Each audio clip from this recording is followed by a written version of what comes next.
इस वीडियो में है क्लास 10th के सब्जेक्ट मैथ्स का चैप्टर नंबर 8 जिसका नाम है इंट्रोडक्शन टू ट्रिग्नोमेट्री। इसी चैप्टर का इंट्रोडक्शन पार्ट है। इस चैप्टर में जो भी क्वेश्चंस दिए गए हैं उन क्वेश्चंस को सोल्व करने के लिए कौन से कॉन्सेप्ट यूज़ करने हैं, कौन से फॉर्मूले यूज़ करने हैं, इन्हीं सब चीज़ों के बारे में हम इस पार्ट में पढ़ने वाले हैं। इंट्रोडक्शन स्टार्ट करते हैं नेक्स्ट पेज से। चैप्टर का नाम है ट्रिग्नोमेट्री। ट्रिग्नोमेट्री होती क्या है, यहाँ पर हमें दिया है it is branch of mathematics that provide relation between the sides and angles of triangles. Trigonometry mathematics की वो ब्रांच है जो ट्रायंगल्स की साइड्स और ट्रायंगल्स के एंगल्स का रिलेशन हमें प्रोवाइड करती है। किसी भी ट्रायंगल की साइड्स और उसके एंगल्स के बीच में क्या रिलेशन यानी कि संबंध है, ये हमें ट्रिग्नोमेट्री बताती है। ट्रिग्नोमेट्री 3 ग्रीक वर्ड से बना है, ट्राई, गोन, मेट्रोन। ट्राई का मीनिंग होता है 3, गोन का मीनिंग होता है साइड्स और मेट्रोन का मीनिंग होता है मेजर यानी कि 3 साइड्स का मेजरमेंट। और 3 साइड से जो एनक्लोज फिगर बनता है वो होता है गाइज ट्रायंगल। सिंपली इस चैप्टर में हमें ट्रायंगल्स की साइड्स और जो भी ट्रायंगल के एंगल्स हैं उनके बारे में पढ़ना है। इस चैप्टर में जो हमें प्रॉब्लम्स दी गई हैं वो सभी रिलेट करती हैं राइट ट्रायंगल से, यानी ऐसा ट्रायंगल जिसमें कोई एक एंगल 90 डिग्री का हो। ये था बिल्कुल बेसिक ट्रिग्नोमेट्री का इंट्रोडक्शन। अब नेक्स्ट पेज पर ट्रिग्नोमेट्री से रिलेटेड कुछ फॉर्मूले, आइडेंटिटी और रेशियोज को समझ लेते हैं। ट्रिग्नोमेट्रिक रेशियोज, इसमें सबसे पहले एक ग्रीक सिंबल की बात कर लेते हैं। ये है ग्रीक सिंबल जिसे कहा जाता है थीटा। थीटा होता क्या है ट्रिग्नोमेट्री में, जो भी हमें ट्रायंगल दिया गया होता है उस ट्रायंगल का एक्यूट एंगल होता है। यानी थीटा या तो ये एंगल हो सकता है या फिर ये एंगल हो सकता है। सिंपल वर्ड्स में अगर कहें, थीटा एंगल की वैल्यू होती है। अब ट्रिग्नोमेट्रिक रेशियोज को देखते हैं। ट्रिग्नोमेट्री से रिलेटेड यहाँ पर हमें कुछ टर्म्स दी गई हैं, जैसे sine theta, cos theta, tan theta, cosec theta, sec theta, cot theta. ये जो भी टर्म्स हैं ये ट्रायंगल की साइड्स का रेशियो होता है। हम रेशियो किस तरह से लिखते हैं, 3:4। इस रेशियो को हम फ्रैक्शन में भी लिख सकते हैं, 3/4। तो जो भी हमारी ये टर्म्स हैं ये ट्रायंगल की साइड्स का रेशियो होता है, इसको फ्रैक्शन में हम लिखेंगे। ठीक है। अब सिंपली अगर हमारा एंगल थीटा जो है वो एंगल सी है, हमने क्या किया, जो हमारा ये ट्रायंगल है ABC, इसमें हमने थीटा ले लिया एंगल सी को, ये वाला हो गया हमारा थीटा। अब हमेशा थीटा के अपोजिट जो साइड है वो होती है P फॉर परपेंडिकुलर, और थीटा जो है इसके साथ वाली साइड, थीटा के साथ वाली साइड है ये होती है हमेशा B यानी कि बेस। और 90 डिग्री के अपोजिट जो साइड है ये AC, ये होती है हमेशा हाइपोटेनियस, जिसे कैपिटल H से शो करते हैं। अब साइन थीटा होता है ट्रायंगल की साइड का रेशो। कौन कौन सी साइड का रेशो होता है, परपेंडिकुलर और हाइपोटेनियस का। साइन थीटा को हम यहाँ पर लिखेंगे परपेंडिकुलर अपॉन में हाइपोटेनियस। अब सिंपली इस वाले ट्रायंगल में हमारा परपेंडिकुलर क्या है, अगर हमने एंगल सी को थीटा लिया है तो परपेंडिकुलर होगा हमारा AB और हाइपोटेनियस हो जाएगा AC। साइन थीटा हमारा आ जाएगा AB अपॉन में AC। बिल्कुल इसी तरह से यहाँ पर है कोस थीटा। कोस थीटा कौन सी साइड्स का रेशो होता है, बेस अपॉन में हाइपोटेनियस। यहाँ पर मैं सिंपली लिख सकता हूँ B अपॉन में H, और यहाँ पर बेस क्या है इस ट्रायंगल में, थीटा के साथ वाली साइड होती है बेस, ये है BC और हाइपोटेनियस हमेशा सेम रहता है AC। तो ये आ जाएगा गाइस BC अपॉन में AC। इसके बाद है यहाँ पर टेन थीटा, ये होता है परपेंडिकुलर और बेस का रेशियो। सिंपली हम इसे लिख देंगे परपेंडिकुलर अपॉन में बेस। इस ट्रायंगल में परपेंडिकुलर हमारा है AB और बेस है BC। यहाँ पर आ जाएगा गाइस हमारा परपेंडिकुलर AB और बेस BC। ये हो गया टेन थीटा का रेशियो। अब बात करते हैं cosec theta. Cosec theta sine theta का रेसिप्रोकल होता है, यानी अगर इस फ्रैक्शन को हम पलट दें तो वो हो जाएगा कोसेक थीटा। यहाँ पर हमारा परपेंडिकुलर अपॉन हाइपोटेनियस है, कोसेक थीटा में ये पलट जाएगा, हाइपोटेनियस अपॉन परपेंडिकुलर हो जाएगा। बिल्कुल इसी तरह से कोस थीटा सेक थीटा का रेसिप्रोकल होता है, या फिर ये भी कह सकते हैं सेक थीटा कोस थीटा का रेसिप्रोकल होता है। जो भी ये हमारा फ्रैक्शन है, जो भी ये रेशो है बेस अपॉन हाइपोटेनियस, इसको पलट देंगे तो वो हो जाएगा सेक थीटा। सो सेक थीटा में आ जाएगा हाइपोटेनियस अपॉन में बेस। और इसी तरह से कोट थीटा टेन थीटा का रेसिप्रोकल होता है। यहाँ पर परपेंडिकुलर अपॉन बेस है तो यहाँ हो जाएगा गाइस बेस अपॉन में परपेंडिकुलर। जो भी फ्रैक्शन है इस वाली कंडीशन में साइन थीटा का reciprocal cosec theta, cos theta का reciprocal sec theta, tan theta का रेसिप्रोकल कोट थीटा। ये सिंपल सिंपल टर्म्स हैं, इनमें वैल्यू पुट कर देंगे। सिंपल यहाँ पर हमारी हाइपोटेनियस है AC, परपेंडिकुलर है हमारा AB, ये हमारा फ्रैक्शन आ जाएगा। इसी तरह से सेक थीटा क्या है हमारा हाइपोटेनियस अपॉन बेस, हाइपोटेनियस है हमारा AC और बेस है हमारा BC।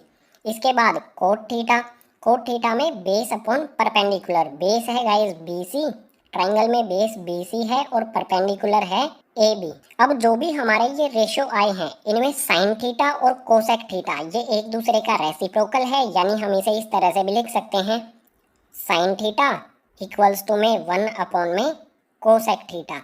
ये क्या है एक दूसरे के रेसिप्रोकल हैं, तो यहाँ पर हमें इस तरह से भी हम लिख सकते हैं साइन थीटा इक्वल्स टू में 1 अपॉन कोसेक थीटा। रेसिप्रोकल में इसी तरह का रिलेशन होता है। बिल्कुल इसी तरह से हम इसको चेंज भी कर सकते हैं। अगर हम यहाँ पर लिखें कोसेक थीटा इक्वल्स टू में 1 अपॉन में साइन थीटा, ये भी हमारे लिए कंडीशन पॉसिबल है। दोनों एक दूसरे के रेसिप्रोकल हैं बिल्कुल सिंपल टर्म्स में। बिल्कुल इसी तरह से कोस थीटा और सेक थीटा के लिए भी लिख सकते हैं। यहाँ पर मैं लिख दूंगा कोस थीटा इक्वल्स टू में 1 अपॉन में सेक थीटा, या फिर इस तरह से भी लिख सकता हूँ मैं guys sec theta equals to में 1 अपॉन में कोस थीटा। जो भी हमारे ये रेशियो आए हैं इनके साथ साथ हमें इन चीज़ों का भी ध्यान रखना होगा कि sine theta cos sec theta एक दूसरे के रेसिप्रोकल होते हैं। इसके बाद सेक थीटा और सेक थीटा भी एक दूसरे के रेसिप्रोकल होते हैं। ये रब कर देता हूँ, ये बस आपको ध्यान में रखना है, ठीक है। इसके अलावा यहाँ पर हमारा टेन थीटा और कोट थीटा भी क्या है एक दूसरे का रेसिप्रोकल होता है, तो इसे हम लिख सकते हैं guys tan theta equals to में 1 अपॉन में कोट थीटा, या फिर इसको इस तरह से भी लिख सकते हैं कोट थीटा इक्वल्स टू में 1 अपॉन में टेन थीटा। ये रब कर देता हूँ, आपको सिर्फ ध्यान रखना है इन चीज़ों का जब क्वेश्चन को सोल्व करेंगे। सिंपल है बिल्कुल। साइन थीटा और कोसेक थीटा एक दूसरे का रेसिप्रोकल होते हैं, कोस थीटा और सेक थीटा एक दूसरे का रेसिप्रोकल होते हैं, टेन थीटा और कोट थीटा एक दूसरे का रेसिप्रोकल होते हैं। सिर्फ आपको ध्यान रखना है, ठीक है। अब यहाँ पर जो भी बताया गया है, साइन थीटा होता है perpendicular upon hypotenuse, cos theta होता है base upon hypotenuse, tan theta होता है परपेंडिकुलर अपॉन बेस। अब इनको याद करने का एक शॉर्ट मेथड बता देता हूँ जो काफ़ी पुराने टाइम से यूज़ किया जाता है। आपको सिंपली लिखना है पंडित भद्री प्रसाद हर हर बोले, HHB, P for Pandit, B for Badri, P for Prasad, Pandit Bhadri Prasad, H for Har, B for बोले, हर हर बोले, पंडित भद्री प्रसाद हर हर बोले। ये सिर्फ ट्रिग्नोमेट्रिक रेशियोज या फिर कह सकते हैं फ्रैक्शन, इनको याद करने की एक ट्रिक है। जो हमारा पहला फ्रैक्शन बनेगा P अपॉन H, ये होगा गाइस साइन थीटा, ये होगा गाइस यहाँ पर साइन थीटा, आप चेक कर सकते हो यहाँ पर है P अपॉन H, यहाँ पर भी हमारा आ गया P अपॉन H। और जो हमारा सेकंड वाला फ्रैक्शन बनेगा वो होगा कोस थीटा का। कोस थीटा में आप सिंपली यहाँ पर देख सकते हो B अपॉन H है, यहाँ पर भी आ गया हमारा B अपॉन H। इसके बाद जो नेक्स्ट वाला होगा हमारा P अपॉन B, जो थर्ड वाला फ्रैक्शन बनेगा ये होगा टेन थीटा का। सो बिल्कुल सिंपल आप इसे याद कर सकते हो, पंडित भद्री प्रसाद हर हर बोले, फर्स्ट वाला फ्रैक्शन साइन थीटा का, सेकंड वाला कोस थीटा का और थर्ड वाला टेन थीटा का। मैं आपको यही प्रीफर करूंगा कि आप सिर्फ इन तीन फ्रैक्शंस को याद रखें। उसके बाद अगर इसको हम पलट देंगे तो वो सेक थीटा हो जाएगा, अगर इस फ्रैक्शन को हम पलट देंगे तो वो कोट थीटा हो जाएगा।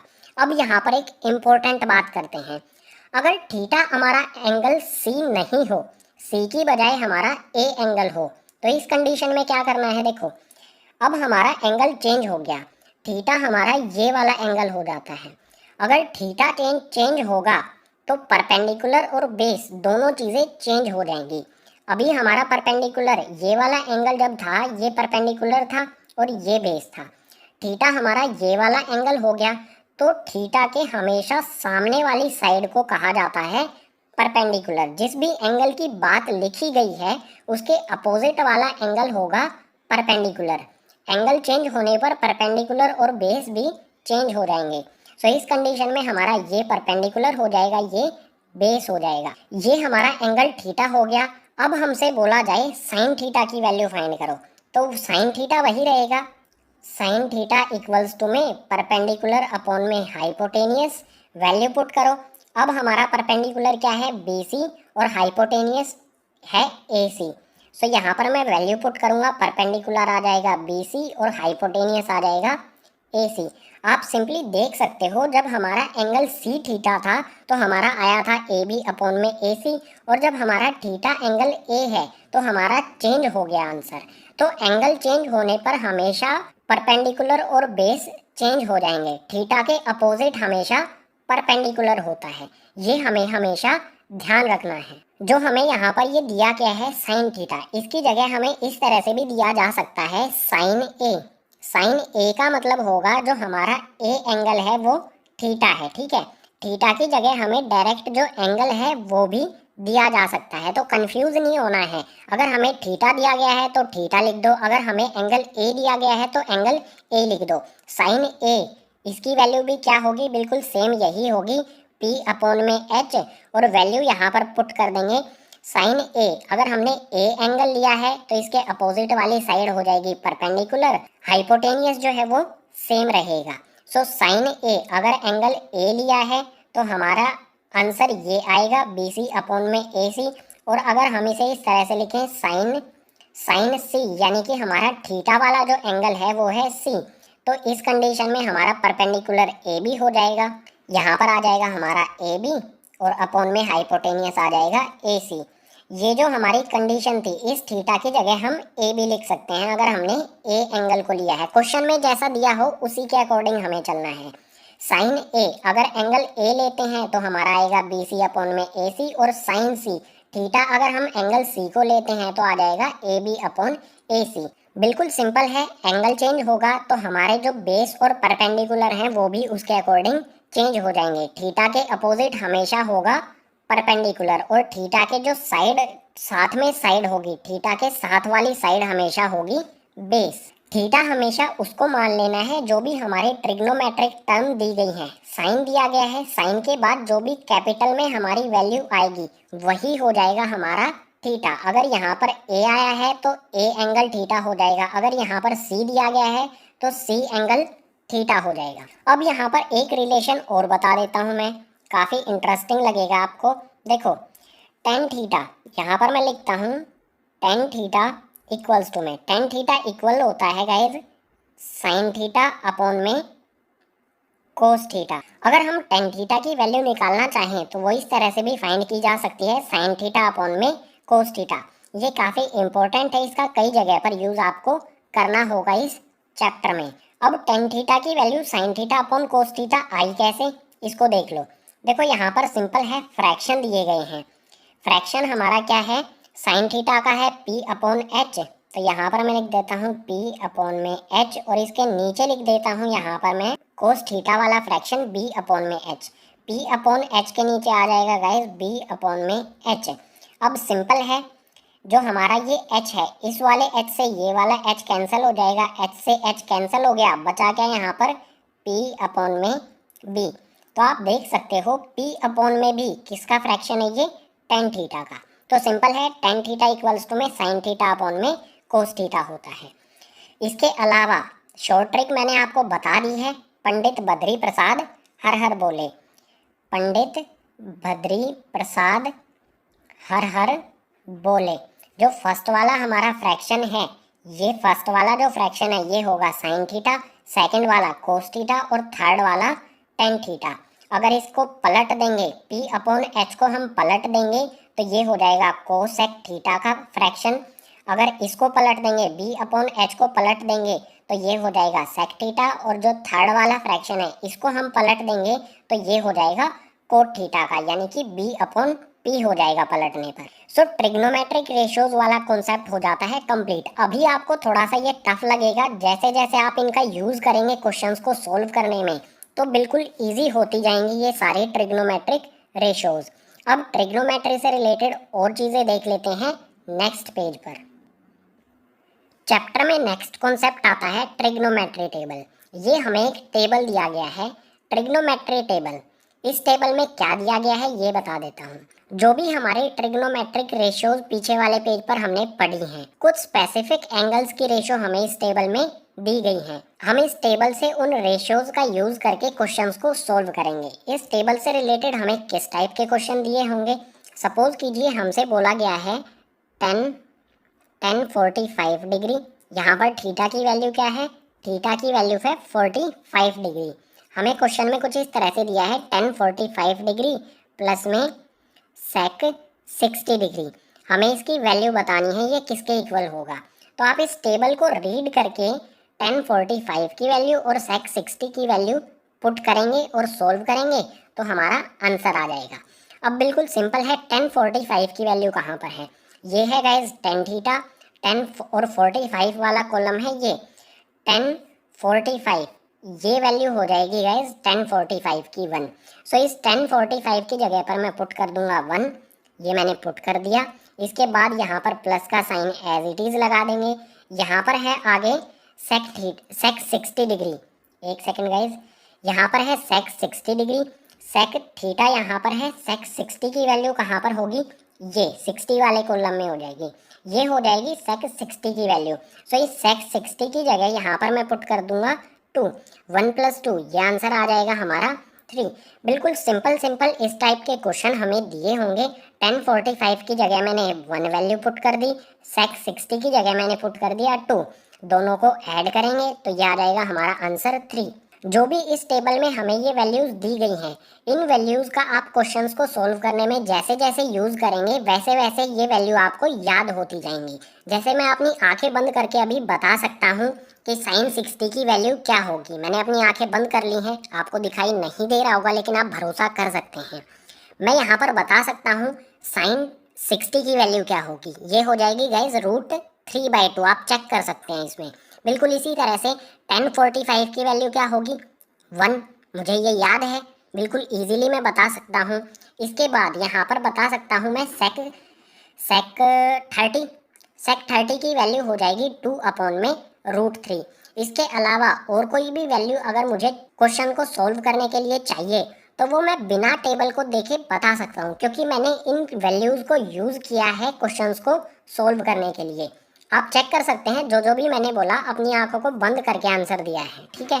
तो ये वैल्यूज़ मुझे याद हो गई हैं। जब इस टेबल से रिलेटेड क्वेश्चन एग्जाम में आएंगे तो इस टेबल का आप यूज़ नहीं कर सकते हैं। ये वैल्यू आप याद कर सकते हैं या फिर ये वैल्यू आप फाइंड कर सकते हैं। इस पूरे ट्रिग्नोमेट्री टेबल को बना सकते हैं। बनाएंगे कैसे, इसकी एक अलग से वीडियो बनाई जाएगी, लिंक आपको नीचे डिस्क्रिप्शन बॉक्स में प्रोवाइड कर दिया जाएगा। सो बिल्कुल सिंपल कुछ स्पेसिफिक एंगल्स के रेशियो हमें इस टेबल में दिए गए हैं, इनका यूज करेंगे हम इस टाइप के क्वेश्चंस को सोल्व करने के लिए। अब ट्रिग्नोमेट्री से रिलेटेड कुछ और कॉन्सेप्ट्स को देखते हैं नेक्स्ट पेज पर। ट्रिग्नोमेट्रिक रेशियोज में ही आगे आता है trigonometric ratios of complementary angles. जो हमारा राइट ट्रायंगल होता है इसमें दो एक्यूट एंगल होते हैं। एक तो हमारा 90 डिग्री का एंगल हो गया, इसके अलावा हमारे दो एक्यूट एंगल होते हैं। ये वाला एक एक्यूट एंगल होता है और ये वाला एक एक्यूट एंगल होता है। ये दोनों एंगल्स एक दूसरे के कॉम्प्लीमेंट्री होते हैं। कॉम्प्लीमेंट्री आपने पहले भी पढ़ा होगा, ऐसे दो एंगल्स जिनका सम 90 डिग्री के इक्वल होता है। अगर मैं यहाँ पर एंगल ए और एंगल सी को ऐड करूँ, ए प्लस में सी, ये हो जाएगा इक्वल 90 डिग्री के। सो यहाँ पर हम बात करेंगे कॉम्प्लीमेंट्री एंगल्स के ट्रिग्नोमेट्रिक रेशियोज के बारे में। यहाँ पर हमें कुछ फॉर्मूले दिए गए हैं, simple simple. Sine 90 minus A equals to में कोस ए। अब इसको समझ लेते हैं ये आया कैसे है, इसमें कॉम्प्लीमेंट्री एंगल्स का क्या पॉइंट है, इसको एक बार समझ लेते हैं। यहाँ पर हमें दिया है कोस ए, तो मैं लिख लेता हूँ कोस ए। कोस ए का फ्रैक्शन क्या होगा, हमें एंगल ए दिया गया है, ठीक है। ये वाला हमें एंगल ए दिया गया है तो इसको हम थीटा ले लेंगे। अगर ये हमारा थीटा है तो इसके अपोजिट वाली जो साइड है ये हो जाएगी परपेंडिकुलर। ये वाली साइड हो गई हमारी परपेंडिकुलर, इस एंगल के साथ में जो साइड है वो हो जाएगी बेस, और 90 डिग्री के अपोजिट में जो साइड है ये हो जाएगी हाइपोटेनियस। अब हमारा फ्रैक्शन क्या बनेगा, कोस ए मैंने आपको बताया था ना, इस तरह से लिख लो, पंडित बद्री प्रसाद हर हर बोले। यहाँ पर हमारा क्या आएगा फ्रैक्शन, सेकंड वाला जो फ्रैक्शन होता है b अपॉन h, ये होता है कोस का, बेस अपॉन में हाइपोटेनियस। सो इस ट्राइंगल का बेस यहाँ पर है AB और हाइपोटेनियस है AC। पुट कर देता हूँ, यहाँ पर मैं लिख देता हूँ, बेस हो गया हमारा AB और इसका हाइपोटेनियस आ गया AC। हमारा जो कोस A का फ्रैक्शन आया AB अपॉन AC हो गया। अब जो हमारा कोस A है वो किसके इक्वल है, 90 माइनस A के। ये 90 माइनस A कैसे आएगा, देखो सिंपल गाइज, यहाँ पर है हमारा A plus C equals to में 90 डिग्री। अगर मैं एंगल C की वैल्यू फाइंड करूँ, C इक्वल्स टू में क्या हो जाएगा 90 डिग्री। A इस साइड में कैसे है, ये वाला A प्लस में है, इसको दूसरी साइड शिफ्ट कर दूंगा तो ये हो जाएगा माइनस में A। आप देख सकते हो यहाँ पर मिल गया हमें 90 माइनस A, जो एंगल C है वो 90 माइनस A हो जाएगा। तो इस साइड में हमें यहाँ पर दिया है साइन 90 माइनस A, इसको लिख लेता हूँ यहाँ पर साइन 90 डिग्री माइनस में A। अब इस साइन 90 माइनस A को 90 माइनस A की जगह मैं क्या पुट कर सकता हूँ, 90 डिग्री माइनस में A, ये किसके इक्वल है, C के इक्वल है। सो मैं इसे इस तरह से भी लिख सकता हूँ, साइन C। सिर्फ मैंने यहाँ पर 90 माइनस A की जगह इसकी वैल्यू C पुट कर दी है, ठीक है। अब साइन C का फ्रैक्शन क्या होगा, अगर हम एंगल C को लेते हैं तो हमारे परपेंडिकुलर और बेस हैं वो चेंज हो जाएंगे। हमने ये वाला एंगल लिया C, तो हमेशा जो भी एंगल लेंगे उसके अपोजिट वाली साइड होती है परपेंडिकुलर। सो ये वाली साइड हो जाएगी हमारी परपेंडिकुलर और इसके साथ वाली जो साइड है ये हो जाएगी बेस। साइन का जो फ्रैक्शन है वो क्या होता है, फर्स्ट वाला P अपॉन में H, यानी कि परपेंडिकुलर अपॉन में हाइपोटेनियस। एंगल C के अकॉर्डिंग हमारा परपेंडिकुलर हो जाएगा AB और हाइपोटेनियस हमारा सेम रहेगा AC। सो साइन C का हमारा फ्रैक्शन बनेगा AB अपॉन में AC। आप यहाँ पर क्लियरली देख सकते हो, जो हमारा कोस A का फ्रैक्शन आया AB अपॉन AC और जो हमारा साइन 90 माइनस A का फ्रैक्शन आया वो भी AB अपॉन में AC, दोनों एक दूसरे के इक्वल आए हैं, बिल्कुल सेम आए हैं। तो जो हमारा ये फर्स्ट वाला फ्रैक्शन और सेकंड वाला फ्रैक्शन आया है, इन दोनों फ्रैक्शन से मैं कंक्लूजन निकाल सकता हूँ कि कोस A इक्वल होगा साइन 90 माइनस A के, क्योंकि कोस A और साइन 90 माइनस A इन दोनों के फ्रैक्शन सेम हैं, तो ये दोनों भी क्या होंगे, एक दूसरे के इक्वल होंगे। बिल्कुल इसी तरह से टेन 90 डिग्री माइनस A ये कोट A के इक्वल होगा, सेक 90 डिग्री माइनस में A ये कोसेक A के इक्वल होगा। जो कॉम्प्लीमेंट्री एंगल्स के रेशियो होते हैं उनमें आपको ये तीन फॉर्मूले याद करने की ज़रूरत है। इन तीन फॉर्मूलों से ही हम तीन और फॉर्मूले बना सकते हैं। सिंपल क्या करेंगे, जो ये साइन और कोस है इनकी पोजीशन को चेंज कर दो, साइन को यहाँ ले आओ और कोस को यहाँ ले आओ, तो हमारा एक नया फॉर्मूला बन जाएगा ये वाला। सिर्फ इनकी पोजीशन को चेंज कर दो, कोस यहाँ पर आ जाएगा, साइन यहाँ पर आ जाएगा। कोस 90 डिग्री माइनस A इक्वल हो जाएगा साइन A के।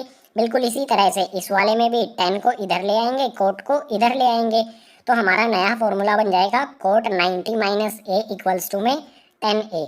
सो यहाँ पर हमें सिर्फ ये तीन फॉर्मूले याद रखने हैं trigonometric ratios of complementary angles के।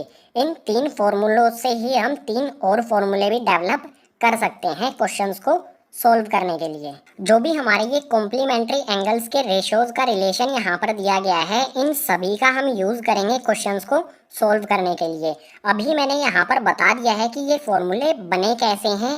जो भी हमें ये कॉम्प्लीमेंट्री एंगल्स के ट्रिग्नोमेट्रिक रेशियोज का रिलेशन दिया गया है, फॉर्मूले दिए गए हैं, इनका यूज कैसे करना है ये आपको पता चलेगा जब हम एक्सरसाइज के क्वेश्चंस को सोल्व करेंगे। सो इन सभी के बाद नेक्स्ट पेज पर देख लेते हैं ट्रिग्नोमेट्रिक आइडेंटिटीज को। इंट्रोडक्शन टू ट्रिग्नोमेट्री का लास्ट कॉन्सेप्ट आता है ट्रिग्नोमेट्रिक आइडेंटिटीज। ट्रिग्नोमेट्री की हमें तीन आइडेंटिटीज दी गई है, या फिर कह सकते हो तीन फॉर्मूले दिए गए हैं। इसमें सबसे पहला है cos square A plus sine square A equals to में 1, सेकंड है 1 plus tan square A equals to sec square A, और थर्ड है cot square A plus 1 equals to में कोसेक स्क्वायर A। जो भी हमें ये तीन आइडेंटिटीज दी गई हैं, इनसे रिलेटेड कुछ इजी क्वेश्चंस भी आएंगे और कुछ टफ क्वेश्चंस भी आएंगे। सो इन आइडेंटिटीज से किस टाइप के क्वेश्चन आएंगे, सपोज कीजिए हमें एक क्वेश्चन दिया गया है guys, cos square A plus में साइन स्क्वायर ए प्लस में सेक स्क्वायर ए। हमें ये क्वेश्चन दिया गया है, हमें ये प्रॉब्लम दी गई है और हमसे बोला जाए कि इस प्रॉब्लम को हमें 10 के टर्म्स में चेंज करना है। तो कैसे करेंगे? सिंपली यहाँ पर क्या है, कोस स्क्वायर ए प्लस में साइन स्क्वायर ए। कोस स्क्वायर ए प्लस में साइन स्क्वायर ए, ये किसके इक्वल होता है? 1 के।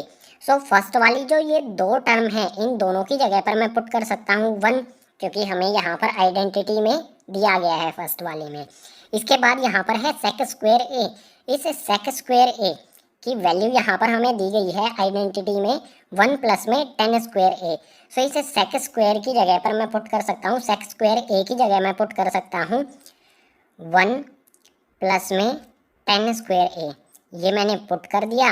इसके बाद सिंपली यहाँ पर इसको सोल्व कर लेंगे। यहाँ पर है 1 प्लस 1, 1 को 1 में ऐड करेंगे तो ये हो जाएगा गाइस 2 प्लस में 10 स्क्वायर ए।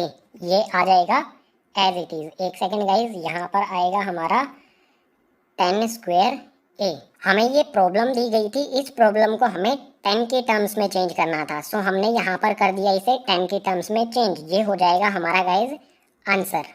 जो भी हमें ये 3 आइडेंटिटीज या फिर 3 फॉर्मूले दिए गए हैं, इनसे रिलेटेड कुछ इजी क्वेश्चंस भी आएंगे और कुछ क्वेश्चंस टफ भी होंगे।